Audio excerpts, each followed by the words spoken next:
Eu sou Carolina Monteiro e, há 6 semanas, eu era apenas uma professora de piano comum, lutando para pagar o aluguel de um apartamento apertado. Minha vida era simples, até que um telefonema à meia-noite mudou tudo. Meu avô, Antônio Monteiro, um homem que o mundo conhecia como um magnata bilionário, mas que para mim era a única pessoa que realmente acreditava em mim, havia morrido em um acidente terrível. Na manhã seguinte, seu advogado nos convocou. Entrei naquele escritório esperando formalidade, talvez uma pequena herança, sem imaginar o que ouviria. Meu avô havia me deixado tudo, 7 bilhões de dólares. A sala ficou em silêncio, antes de explodir em raiva. Os olhos dos meus pais brilhavam de arrogância. Meu irmão deu um soco na mesa. "Esse dinheiro é nosso!" gritaram. Eu disse uma palavra que mudaria a minha vida. Não! Naquela noite, me expulsaram. Ao amanhecer, eu estava destrancando os portões da mansão do meu avô, sem saber quem me esperava lá dentro.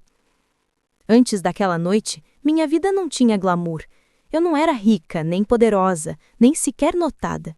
Eu era apenas Carolina Monteiro, 26 anos, professora de piano em um pequeno estúdio de música no centro da cidade.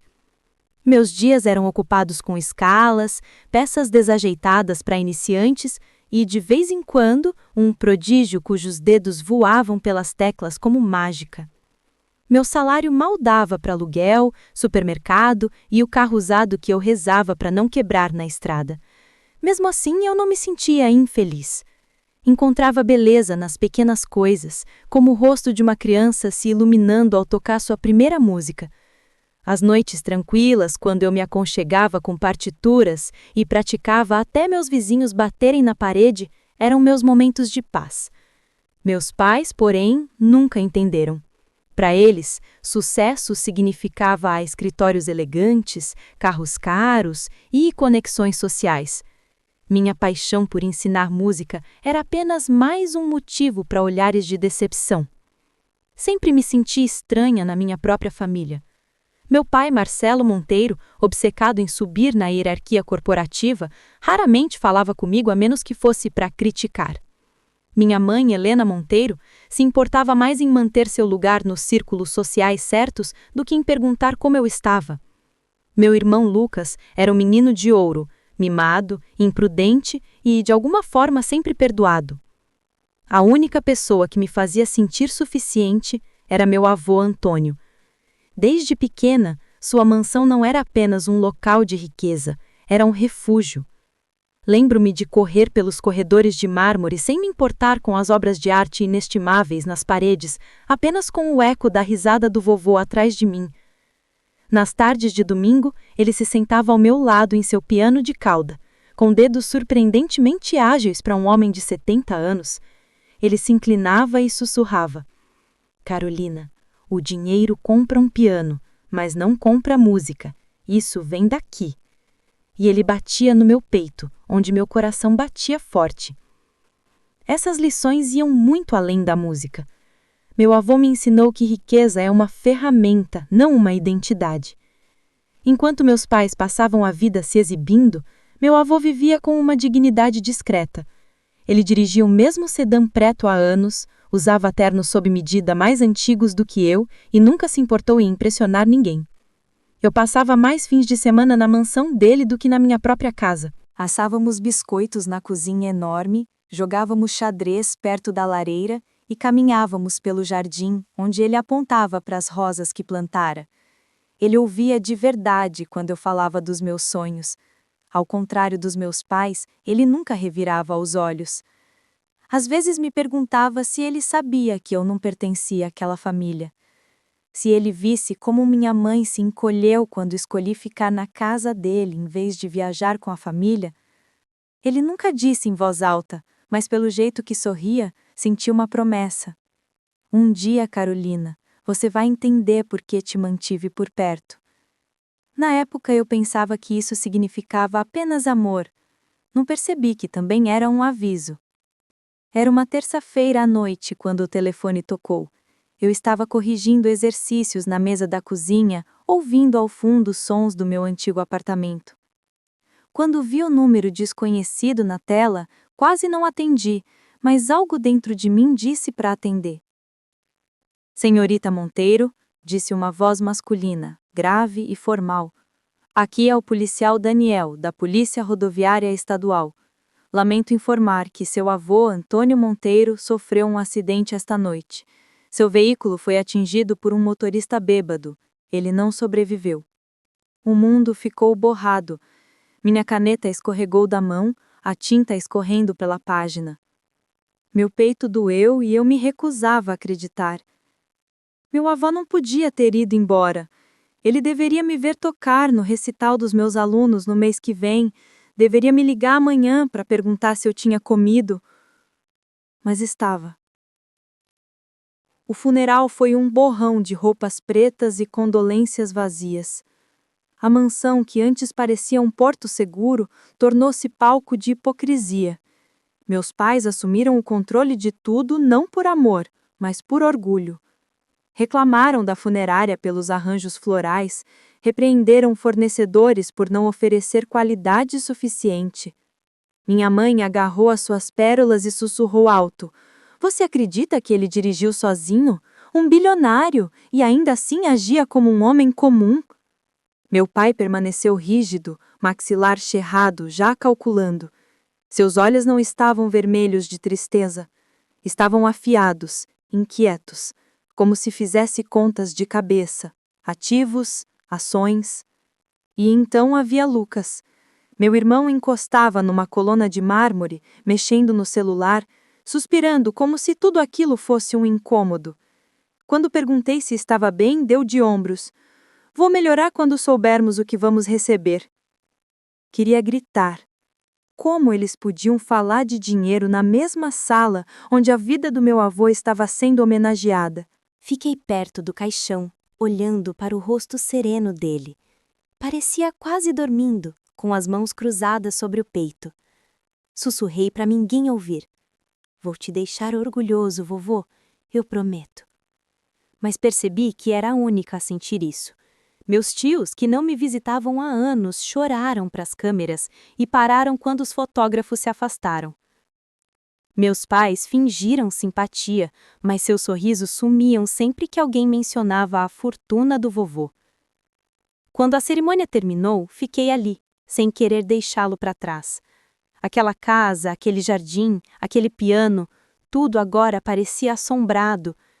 E de repente senti claramente: eu estava sozinha. 2 semanas depois, recebi a ligação de Ricardo Torres, advogado do meu avô. Sua voz era calma, mas firme. "Carolina, o testamento do seu avô está pronto para ser lido. Solicito a sua presença e a de sua família amanhã, às 9 horas, no meu escritório." Algo em seu tom me embrulhou o estômago. Eu ainda não sabia, mas aquela reunião mudaria tudo. Na manhã seguinte, eu estava em frente ao escritório de Ricardo Torres. O prédio era uma antiga casa vitoriana reformada. Madeira escura e vitrais projetavam sombras longas. Minhas mãos suavam enquanto segurava o guarda-chuva. Não chovia, mas o céu estava carregado de cinza. Lá dentro, o ar cheirava levemente a couro e café. Ricardo me cumprimentou com um sorriso solene. Seus cabelos grisalhos estavam impecavelmente penteados. "Carolina", disse suavemente, apertando minha mão.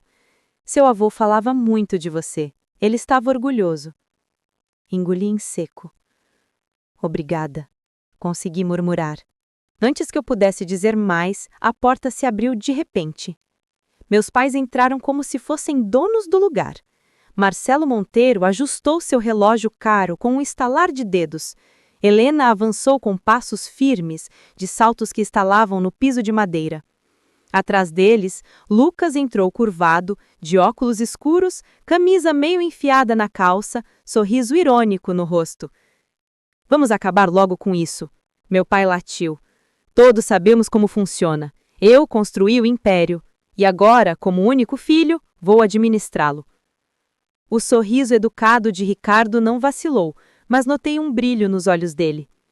Ele nos conduziu até a sala de conferências onde uma longa mesa de carvalho nos aguardava. Sentei-me próxima a ele. Meus pais ocuparam os assentos da cabeceira como se já fossem deles. Lucas se espalhou descuidadamente em uma cadeira com tênis na beira da mesa. Ricardo pigarreou, ajeitou os óculos e abriu uma grossa pasta de couro. Antônio Monteiro estava em plena capacidade quando atualizou seu testamento no ano passado. Passou por avaliações cognitivas e eu estive presente em todas as assinaturas. Não há dúvida sobre a sua capacidade.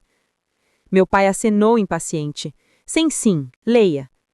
Ricardo começou. Eu, Antônio Monteiro, em pleno juízo, declaro que este é o meu testamento final. Para minha querida neta, Carolina Monteiro, deixo todo o meu patrimônio. Ativos financeiros, imóveis, investimentos e participações avaliados em aproximadamente 7 bilhões de reais. As palavras pairaram no ar como um trovão. Congelei, certa de que tinha ouvido errado. 7 bilhões para mim? A sala explodiu. O quê? Meu pai se levantou tão rápido que a cadeira caiu para trás. Seu rosto estava vermelho, veia saltando no pescoço. Que loucura! Ele jamais me ignoraria. Minha mãe agarrou a mesa como se isso a salvasse de se afogar. 7 bilhões para uma garota que dá aula de piano? Ela não entende nada sobre lidar com dinheiro. Lucas arrancou os óculos escuros e bateu a palma da mão na madeira. Cadê a minha parte? Preciso de capital para minha nova startup. Ele me prometeu. Ricardo Torres levantou a mão calmamente. O senhor Monteiro antecipou essa reação. Ele deixou claro que sua decisão foi intencional. Declarou que seu filho e sua nora foram sustentados durante a vida e que desejava que sua fortuna fosse transferida exclusivamente para Carolina. Os punhos do meu pai tremeram. Mentiras! Você o manipulou, Carolina, não foi? Sussurrou em seu ouvido enquanto ele parecia velho e confuso. Balancei a cabeça, com lágrimas nos olhos. Não, eu nem sabia que ele estava reescrevendo o testamento. Nunca pedi nada a ele. Ricardo pegou um controle remoto e apertou um botão. Uma tela grande na parede se iluminou e, de repente, lá estava ele, meu avô. Ele estava sentado em sua conhecida cadeira de couro, mãos cruzadas, voz calma, mas firme. Se vocês estão assistindo a isso, significa que eu já parti. Marcelo, Helena, Lucas, eu os amo como família, mas não posso mais ignorar o que se tornaram. A ganância os cegou. Vocês me veem como uma carteira, não como um pai, não como um avô. Carolina é diferente. Ela me visita porque se importa, não porque quer. Ela vive com integridade. Ela carregará meu legado com dignidade. Minha mãe engasgou. Lucas murmurou um palavrão baixinho. Meu pai gritou para a tela: "Isso é manipulação!" Ele não estava pensando direito, mas a voz de Ricardo cortou o caos. O testamento é juridicamente vinculante. Contestar seria caro e, dada a documentação, quase impossível. A fúria nos olhos do meu pai quando se voltou para mim foi suficiente para gelar meu sangue. Você acha que pode nos desafiar? Você vai se arrepender. Fiquei paralisada. As palavras do meu avô ainda ecoavam em meus ouvidos. Ela carregará meu legado com dignidade. Naquele momento, percebi que a fortuna não era apenas dinheiro.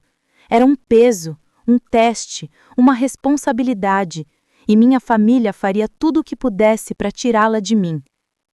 Naquela noite, meu telefone vibrou com uma mensagem do meu pai. Volte para casa às 18 horas. Resolveremos isso em família. Não houve ponto de interrogação, nem pedido. Foi uma ordem. Quase não fui. Meu peito doía só de pensar em voltar para aquela casa. Mas uma parte de mim esperava, estupidamente, que talvez eles só precisassem de um tempo para se acalmar. Talvez a tristeza tivesse distorcido suas palavras no escritório do advogado. Eu estava enganada. Quando cheguei, a casa estava estranhamente silenciosa. A sala de estar, normalmente reservada para os coquetéis da minha mãe, parecia uma sala de reuniões. Meu pai estava em pé perto da lareira, segurando um copo de uísque. Minha mãe estava sentada na beirada de uma cadeira de grife, olhar frio e penetrante. Lucas esparramado no sofá, laptop aberto, digitando furiosamente. Sente-se, ordenou meu pai. Obedeci, dedos cerrados no colo. A voz dele era firme, mas eu percebia a raiva fervendo por baixo. Você sabe o que precisa fazer, Carolina. Transferir a propriedade para mim. Eu a administrarei corretamente. Você receberá uma mesada generosa, 10%, mais dinheiro do que jamais precisará. 10%? Repeti, com a voz trêmula. São mais de 700 milhões de reais? Minha mãe interrompeu sem rodeios. O suficiente para comprar uma mansão. O suficiente para viver como uma rainha. Você não precisa de responsabilidade. Deixe isso com seu pai. Lucas fechou o laptop com força. 700 milhões é suficiente. Preciso do resto para minha empresa. O vovô queria que eu tivesse sucesso. Não seja egoísta. As palavras me perfuraram como facas. Egoísta? Sussurrei. O vovô me escolheu porque eu não era assim. Porque eu não o via como uma conta bancária. O rosto do meu pai endureceu. Ele se aproximou, pairando sobre mim. Não se trata de escolha. Trata-se de lealdade familiar. Ou você assina, ou sai dessa casa por essa porta sem nada. Você entende? O silêncio se estendeu. Meu coração batia forte nos ouvidos.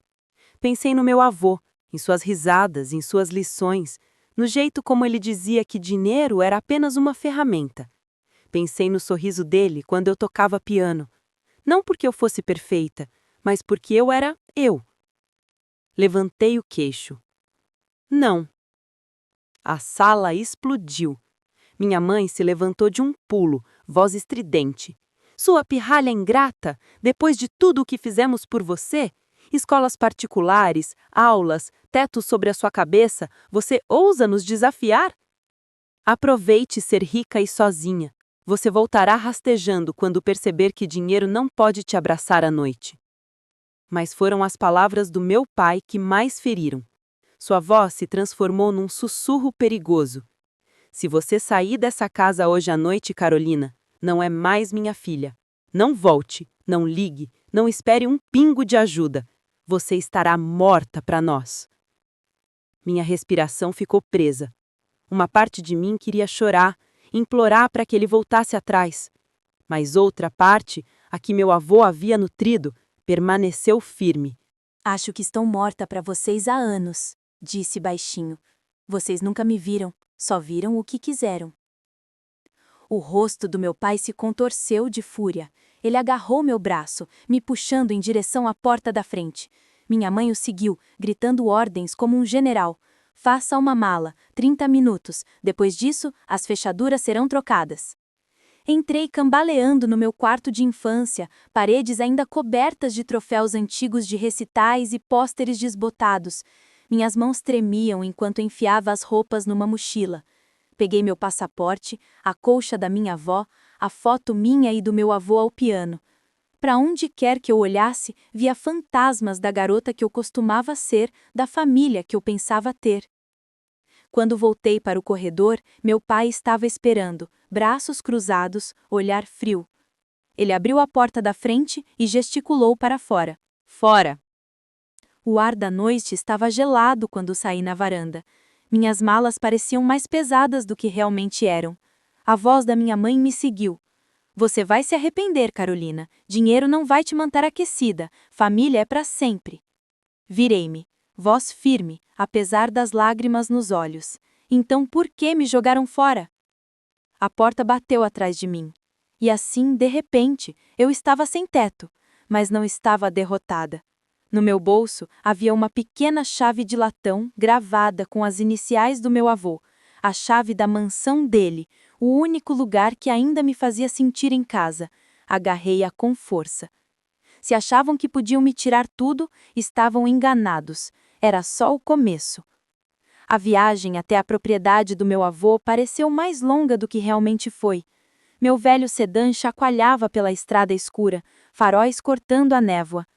Minhas mochilas estavam empilhadas no banco do passageiro, mas a única coisa que eu segurava era a pequena chave de latão que meu avô me havia entregado no ano passado com uma piscadela.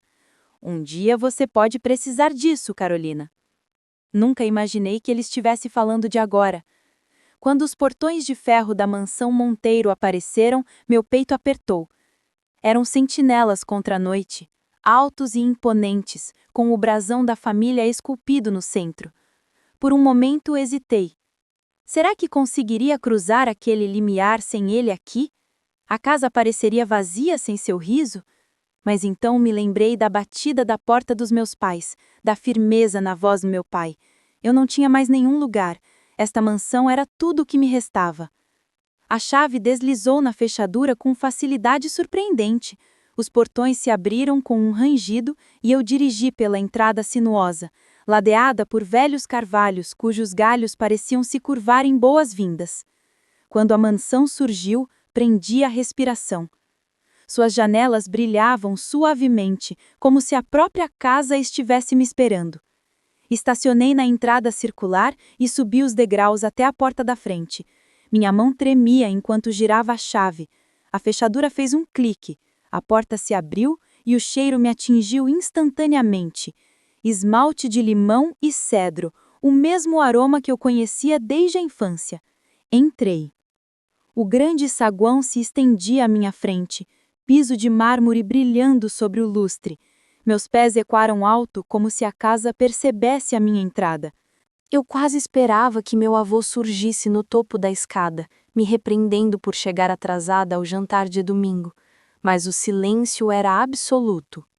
Senhorita Carolina. Dei um pulo, quase derrubando minha bolsa. Uma figura surgiu das sombras, um homem alto, cabelos grisalhos, vestindo um uniforme impecável. O reconhecimento me tomou por completo. Sandro Henrique. Minha voz falhou. Ele sorriu levemente, as rugas se aprofundando ao redor dos olhos gentis. Sim, senhorita. Estou com seu avô há mais de 25 anos e agora... Seu olhar se suavizou. Acho que estou com você. As emoções me sufocaram. Pensei que todos já teriam ido embora. Pensei que eu ficaria sozinha. Sandro balançou a cabeça com firmeza.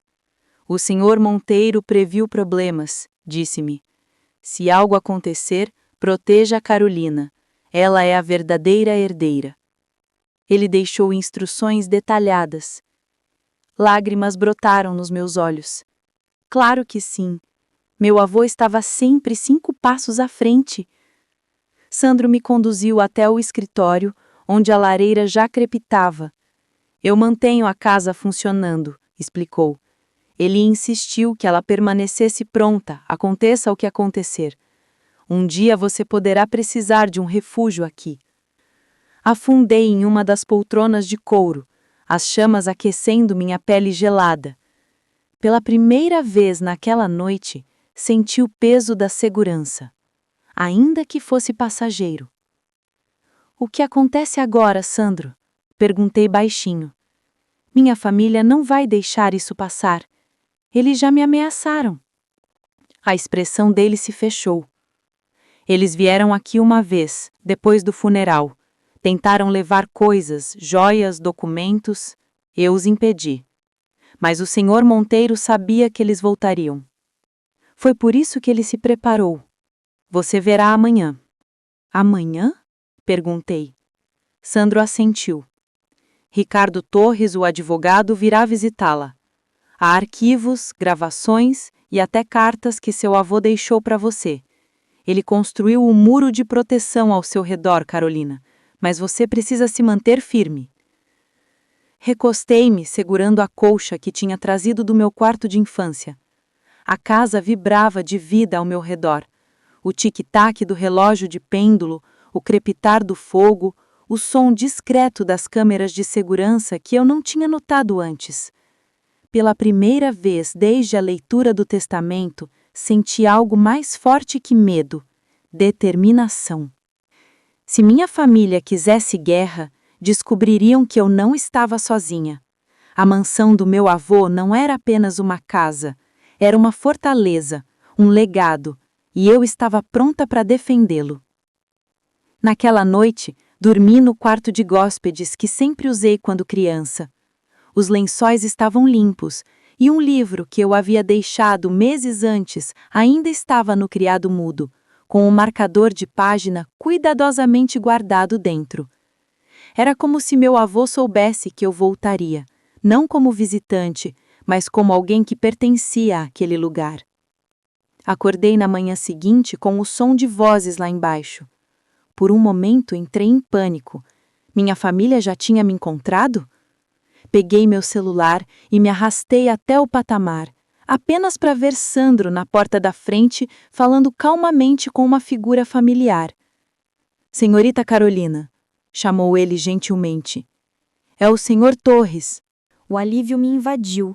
Ricardo Torres entrou, com a pasta na mão, rosto sério, mas acolhedor. Olhou ao redor da mansão como se já tivesse estado ali inúmeras vezes. Seu avô me confiou mais do que a sua vontade, disse, colocando a maleta sobre a mesa de jantar. Ele me confiou você. Segui-o até o escritório, onde a luz do sol se derramava sobre a mesa de mogno. Ele abriu a maleta e retirou um envelope grosso, lacrado, com as iniciais do meu avô. Ele lhe escreveu cartas, explicou Ricardo, orientações, instruções e avisos. Minhas mãos tremiam ao romper o lacre. Dentro havia páginas cuidadosamente datilografadas, cada uma assinada com a letra firme do meu avô. Carolina, começava a carta. Se você está lendo isto, significa que já me fui. Sei que seu pai e sua mãe virão buscá-la. Não desista. Eu me preparei para este momento. Lágrimas turvaram minha visão, mas continuei lendo. Você não estará sozinha. Reuni pessoas que se importam com você, que a protegerão quando o sangue se voltar contra você. Confie nelas como confiou em mim. Como se estivesse em Q, Sandro reapareceu com uma convidada, uma mulher de 50 e poucos anos, vestida com um cardigan simples, carregando uma pasta de documentos. Esta é Ana Ribeiro, disse Ricardo, a governanta do seu avô há mais de 20 anos. Ela é praticamente da família. Os olhos de Ana se encheram de lágrimas enquanto me abraçava.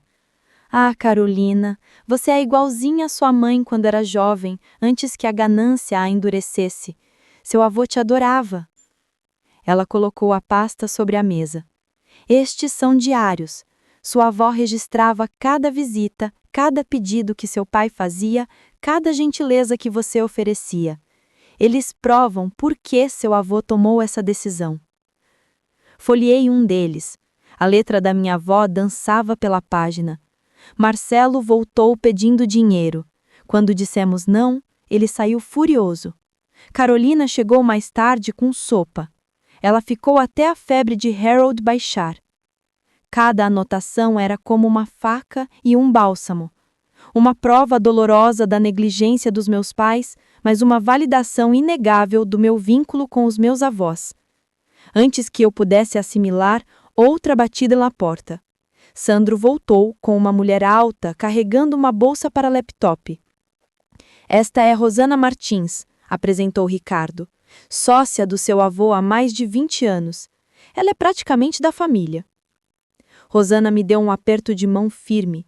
Seu avô me deixou instruções para ajudá-la a entender a empresa. Ele queria que você soubesse não apenas de onde vinha o dinheiro, mas também como proteger as pessoas que o construíram com ele. Ela abriu o laptop e exibiu planilhas, gráficos e anotações. Não se trata apenas de fortuna. Centenas de funcionários dependem deste império. Ele confiava em você para defender os valores dele.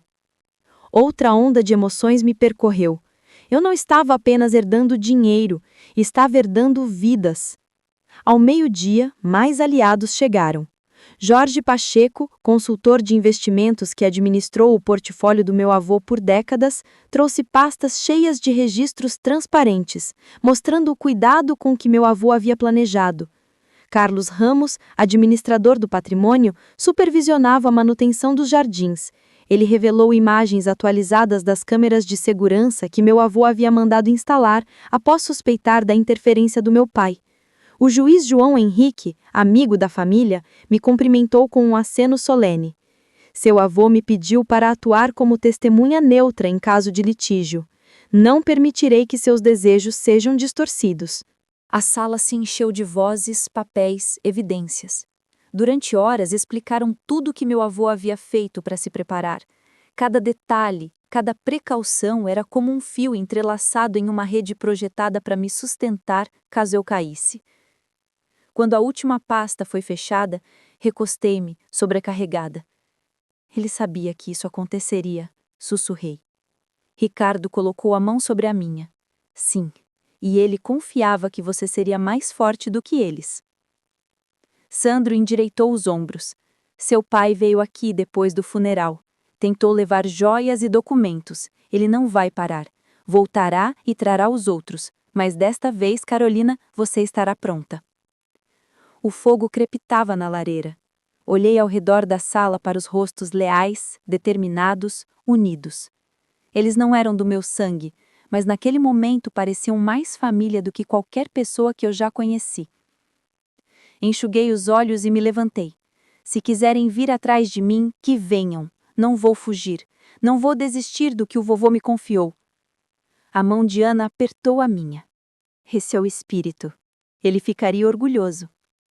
Naquela noite, deitei-me no quarto principal, olhando para as vigas esculpidas do teto. Pela primeira vez, entendi todo o peso da minha herança. Não se tratava apenas de sobreviver à fúria da minha família. Tratava-se de proteger tudo o que meu avô construiu e provar que eu era digna de sua confiança. E, no fundo, eu sabia que amanhã seria o primeiro teste de verdade. O ar da manhã estava pesado, quase elétrico, como se o próprio mundo se preparasse para uma tempestade. Sandro estava posicionado perto da porta da frente, ombros eretos como um soldado aguardando a batalha. Ana se movimentava na cozinha com movimentos calmos, porém deliberados, como se assar muffins pudesse suavizar as arestas da guerra. Às 9 horas, a mansão fervilhava de aliados. Ricardo espalhava documentos sobre a mesa de jantar, destacando cláusulas legais e assinaturas. Rosana ligava seu laptop, projetando gráficos financeiros que provavam o cuidado com que o avô administrava o império. O juiz João Henrique estava sentado perto da lareira, sua presença irradiando autoridade. Eu estava no centro de tudo, coração disparado e palmas suadas. Eles estão vindo, sussurrei. Pneus rangiam sobre o cascalho. Vários carros pararam na entrada da garagem, veículos elegantes e caros, brilhando como predadores. Meu estômago embrulhou. As batidas na porta da frente fizeram o lustre tremer. "Abra, Carolina!" ecoou a voz do meu pai. "Você se divertiu, mas isso acabou." Sandro olhou para mim. Assenti, forçando a respiração a se acalmar. Ele destrancou a porta e a escancarou. Minha família entrou como uma enchente. Meu pai liderou o ataque, rosto vermelho e veias saltadas. Minha mãe entrou atrás dele, lábios franzidos em desdém. "Esta ainda é a nossa casa", rosnou meu pai. "Você não tem direito de nos deixar de fora." Mantive-me firme. O vovô me deu isto. Legalmente, moralmente, em todos os sentidos que importam. "Não se faça de inocente. Você manipulou-o", zombou Lucas. Ele não estava pensando direito. Todo mundo sabe que um império bilionário pertence à família, não a uma professora de piano falida. Ricardo Torres se levantou calmamente, segurando uma pasta. Na verdade, Antônio Monteiro já previa essas acusações. Ele deixou declarações escritas e em vídeo, esclarecendo que Carolina tinha boa índole e que sua decisão foi totalmente deliberada. Contestar esse testamento seria inútil. Meu pai agarrou a pasta, folheando as páginas com fúria. "Inventado!" cuspiu. "Você acha que um juiz vai levar isso em conta e não a palavra do próprio filho?" "Depende de qual juiz", uma voz grave interrompeu. Todos os olhares se voltaram quando o juiz João Henrique se adiantou. "E infelizmente para você, Marcelo, eu sou um deles." Seu pai me pediu pessoalmente para supervisionar qualquer disputa. Esses documentos, essas evidências são incontestáveis. Você não vai vencer. A cor sumiu do rosto do meu pai, mas a raiva rapidamente substituiu o medo. Ele apontou o dedo para mim. Pirralha ingrata! Você está destruindo esta família! Engoli em seco, minha voz trêmula, mas firme. Não, você fez isso há muito tempo, quando escolheu o dinheiro em vez do amor. A compostura da minha mãe se desfez e sua voz se elevou estridente. Depois de tudo que te demos, escola particular, aulas, férias, você nos retribui assim? 7 bilhões pertencem aos Monteiros, não só a você. Ana surgiu silenciosa ao lado, segurando uma pequena caixa. Na verdade, senhora Monteiro, sua filha pertence aqui mais do que qualquer outro. Estes são os diários que sua sogra manteve. Cada visita, cada pedido, cada gentileza, eles provam exatamente por que Antônio fez sua escolha. Minha mãe congelou quando Ana entregou a caixa para Ricardo. Ele puxou uma página e leu em voz alta. Marcelo exigiu dinheiro novamente. Quando recusamos, ele gritou que éramos mesquinhos. Carolina veio mais tarde com sopa e ficou até a febre de Harold baixar. A sala estava em silêncio, exceto pelo crepitar da lareira. De repente, Lucas se lançou para a frente, batendo as mãos na mesa. Chega! Não nos importamos com seus diários idiotas, Carolina. Apenas assim a transferência. Preciso de capital para minha nova plataforma. O vovô gostaria que eu tivesse sucesso. A voz de Rosana cortou como vidro. Ele já te deu chances, Lucas. Vários empreendimentos fracassados, cada um queimando dinheiro. Seu avô recusou por um motivo. Você nunca o mereceu. O rosto de Lucas ficou vermelho. Ele se voltou para mim. Você se acha melhor do que eu? Vai se engasgar com essa pressão. Vai implorar por ajuda? Eu me endireitei com o peito ardendo de raiva. Não, Lucas. Pela primeira vez, Marcelo explodiu. Não sou eu quem está implorando. Varreu documentos da mesa, espalhando-os pelo chão. Isso é lixo. Nada disso muda a verdade. Esta fortuna é minha por direito. Por direito? Trovejou o juiz João Henrique. A vontade do seu pai não é lei. Você não tem nenhum direito, Marcelo. Nenhum. E então, como se o destino quisesse a palavra final, Sandro deu um passo à frente, segurando um pendrive. O senhor Monteiro me mandou instalar novas câmeras de segurança no ano passado. Elas gravaram algo que você deveria ver. Ricardo conectou o pendrive no laptop de Rosana. As imagens ganharam vida na tela. Meu pai, minha mãe e Lucas vasculhando gavetas da mansão dias após o funeral, enfiando joias e documentos em sacolas. Minha mãe engasgou. Isso está fora de contexto? O chefe de polícia, que havia entrado discretamente pelos fundos, deu um passo à frente, de braços cruzados. Contexto não importa no tribunal. Roubo é roubo. Você está a um passo de algemas. Pela primeira vez, meu pai hesitou. Sua arrogância diminuiu. Os ombros cederam. As mãos da minha mãe tremiam. Lucas resmungou, afastando-se da tela. Aproveitei o momento. Minha voz cortando o caos. Cansei de ter medo de vocês. O vovô confiava em mim. Podem ameaçar, gritar, roubar, mas nunca tirarão o legado dele, não de mim. Silêncio. Então a voz de meu pai, quebrada e venenosa. Se você seguir esse caminho, Carolina, não fará mais parte desta família. Encontrei seus olhos firmemente. Você fez essa escolha no momento em que tentou me destruir. A mansão pareceu expirar enquanto eles se viravam, um por um, e saíram furiosos.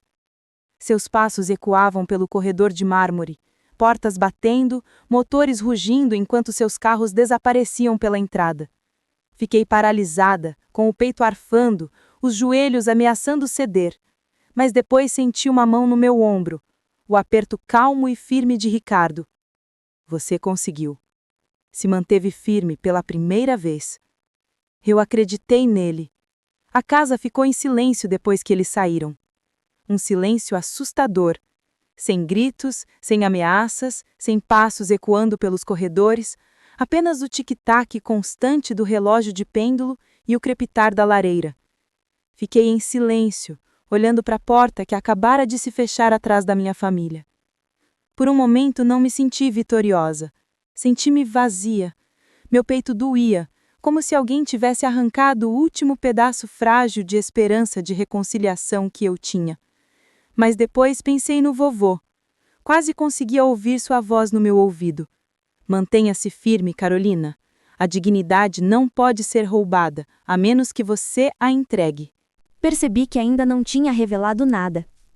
Os dias seguintes se transformaram em um turbilhão de papelada, reuniões e decisões. Ricardo me orientou em todos os documentos legais. Rosana explicou as operações da empresa. Jorge detalhou os investimentos. Ana manteve a casa funcionando e Sandro nunca saiu do meu lado. Pela primeira vez na vida, eu não era a filha esquecida, a irmã invisível. Era a quem todos recorriam, a quem foi confiado um legado muito além do dinheiro. Mesmo assim, não foi fácil. Meu telefone vibrava constantemente com ligações e mensagens dos meus pais e de Lucas. Algumas eram ameaças. Vamos processá-la até você ficar sem dinheiro. Outras, manipuladoras. Ainda somos uma família, Carolina. Com certeza você vai compartilhar. E algumas, cheias de falsa doçura. Pense em quanto nos sacrificamos por você. Não respondi. Não tinha mais nada a dizer. Em vez disso, me dediquei ao que realmente importava, homenagear o vovô. 3 meses depois, a Fundação Antônio Monteiro para a Educação e Comunidade foi lançada. Dedicamos 2 bilhões de reais a bolsas de estudo, escolas e programas locais. Eu estava no palco na cerimônia de abertura, com a bandeira da fundação tremulando atrás de mim e minhas mãos tremendo enquanto ajustava o microfone. Não é só dinheiro, disse, observando a multidão de estudantes, professores e membros da comunidade. É um legado. Meu avô acreditava na integridade, no trabalho duro e em dar oportunidades a quem mais precisava. Hoje, levamos isso adiante. Aplausos enchiam o ar e, pela primeira vez, não me esquivei. A vida na mansão se transformava lentamente. Os corredores que antes ecoavam solidão, agora vibravam com calor. Aos domingos, eu oferecia jantares não com meus parentes de sangue, mas com pessoas em quem meu avô confiava: Ricardo, Rosana, Ana, Sandro e até alguns funcionários da empresa e suas famílias. Sentávamos ao redor da longa mesa de carvalho, rindo, compartilhando histórias, passando pratos como uma família de verdade. A Ana me provocava por ainda queimar os pãezinhos. Rosana me ensinou a fazer empanadas. Sandro contava histórias antigas sobre a teimosia do vovô. E Ricardo, para surpresa de todos, tocava uma peça surpreendentemente boa no piano. Era confusa, barulhenta, imperfeita. E era minha. Numa manhã fresca de outono, fui sozinha ao cemitério Jardim das Flores. As folhas douradas cobriam o chão, trazendo calor. Carreguei um buquê da flor favorita do meu avô e me ajoelhei ao lado do túmulo dele. Por um longo tempo, fiquei ali, olhando para as letras esculpidas. Antônio Monteiro, 1935-2023. Um legado de integridade. Oi, vovô, sussurrei com a voz embargada. Espero que possa me ver. Espero que esteja orgulhoso. O vento soprava entre as árvores e respirei fundo. Tô me esforçando ao máximo. A fundação está ajudando centenas de crianças.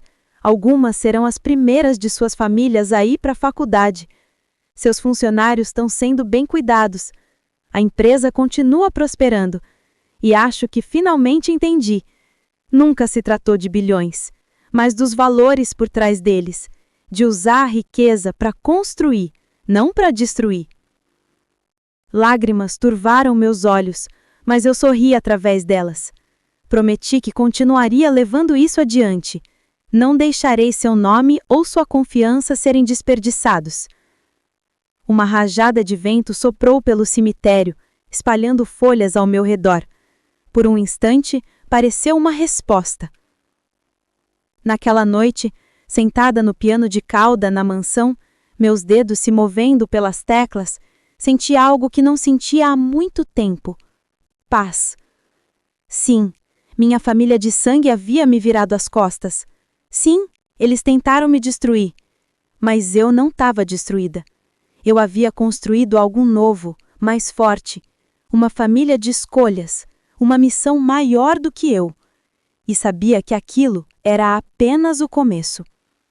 Porque a verdadeira herança não eram os 7 bilhões parados em contas ou investimentos.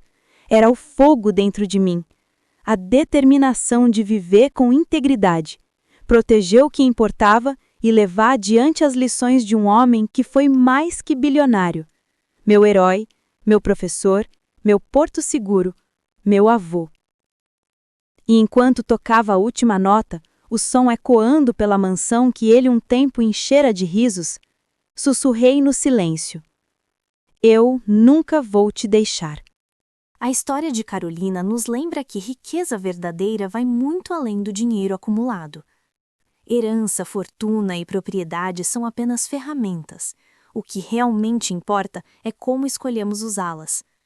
Antônio Monteiro sabia que a integridade e o caráter de sua neta eram mais valiosos do que milhões. Ele a preparou para enfrentar ganância e egoísmo, mostrando que proteger o legado de alguém exige coragem, visão e a capacidade de discernir entre o que é justo e o que é fácil. Carolina nos ensina que a família nem sempre é apenas sangue, é quem compartilha valores, confiança e amor verdadeiro. Sua jornada é sobre responsabilidade, resiliência e sobre encontrar força em si mesma quando o mundo tenta derrubá-la. A maior lição dessa história é que a verdadeira herança não se mede em números, mas em princípios. Carolina recebe 7 bilhões, mas o que ela realmente herda é a responsabilidade de manter os valores do avô vivos. O poder do dinheiro sozinho é frágil. Sem ética, coragem e dedicação, ele se torna uma fonte de conflito e destruição. Conflitos familiares, manipulação e ambição desmedida mostram que bens materiais podem separar, mas integridade e lealdade unem. Aprendemos que devemos lutar pelo que é justo, proteger aqueles que confiam em nós e agir com dignidade mesmo diante de adversidades. O legado não é só riqueza, mas o impacto que causamos nas vidas ao nosso redor. Carolina é um exemplo de que coragem e propósito são mais valiosos do que qualquer fortuna. Agora me diz, se você estivesse no lugar de Carolina, cederia à pressão da família ou lutaria pelo que acredita? Qual decisão do avô você acha mais surpreendente? Deixar toda a fortuna para Carolina ou preparar aliados secretos para protegê-la? Escreve aqui nos comentários, eu quero muito saber. E não esquece, deixa também o seu comentário com uma classificação de 1 a 10 para mostrar o quanto você gostou, porque assim eu consigo trazer mais vídeos que sejam interessantes para você. Curta o vídeo se você se emocionou com a história e inscreva-se no canal para acompanhar mais dramas familiares e heranças inesperadas.